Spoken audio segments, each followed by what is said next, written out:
பூர்ணபக்ஷ போஜனம். இன்னைக்கு ஒரு ஈவினிங் டிஃபன் இல்லைன்னா மார்னிங் பிரேக்ஃபாஸ்ட்க்கு பண்ற மாதிரி ஒரு கொத்தமல்லி சேவை எப்படி பண்றதுன்னு பார்க்கலாம். இதுக்கு நான் ஒரு பண்டில் கொத்தமல்லி எடுத்துருக்கேன். அதோட காரத்துக்கு 3 பச்சை மிளகா, 3 பூண்டு, ஒரு பீஸ் இஞ்சி இதெல்லாம் சேர்த்துட்டு ஒரு மிக்சி ஜார்ல ஆட் பண்ணிட்டு இதை நல்லா ஒரு ஸ்மூத் பேஸ்டா அரைச்சிட்டு வரணும். இப்போ அடுத்ததா சேவை பண்றதுக்கு ஒரு பேன்ல 2 டேபிள் ஸ்பூன் எண்ணெய் எடுத்துக்கோங்க.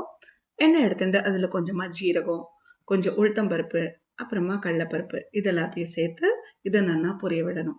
இந்த பருப்பெல்லாம் அரைவாசி வறுபடுற போது இதோட ஒரு 10 முந்திரி சேர்த்துட்டு அதையும் நல்லா வதக்கிக்கணும்.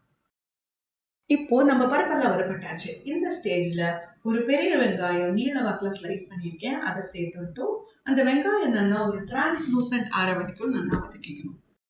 இப்போ வெங்காயம் நல்லா வதங்கி அது ஒரு டிரான்ஸ்லூசன்ட் ஸ்டேஜ் ஆறும்போது இதோட ஒரு 1/2 கப் ஃப்ரோசன் பீஸ் சேர்த்துட்டு அதையும் நல்லா வதக்கிக்கணும். இப்போ இந்த வெங்காயமும் பட்டாணியும் நல்லா வதங்கியாச்சு.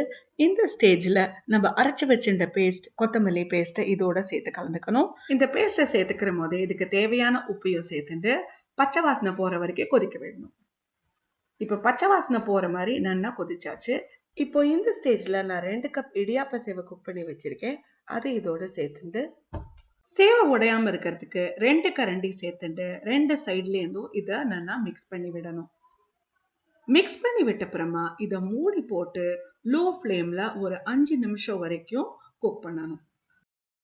5 நிமிஷம் கழிச்சு திறந்து பார்க்குற போது ஒரு டேஸ்டியான ஃப்ளேவர்ஃபுல்லான கொத்தமல்லி சேவை நமக்கு தயார். இதை நீங்கள் ஈவினிங் டிஃபனுக்கோ மார்னிங் பிரேக்ஃபாஸ்ட்டுக்கோ ட்ரை பண்ணி பாருங்க. உங்கள் கமெண்ட்ஸை ஷேர் பண்ணுங்க. Thank you very much.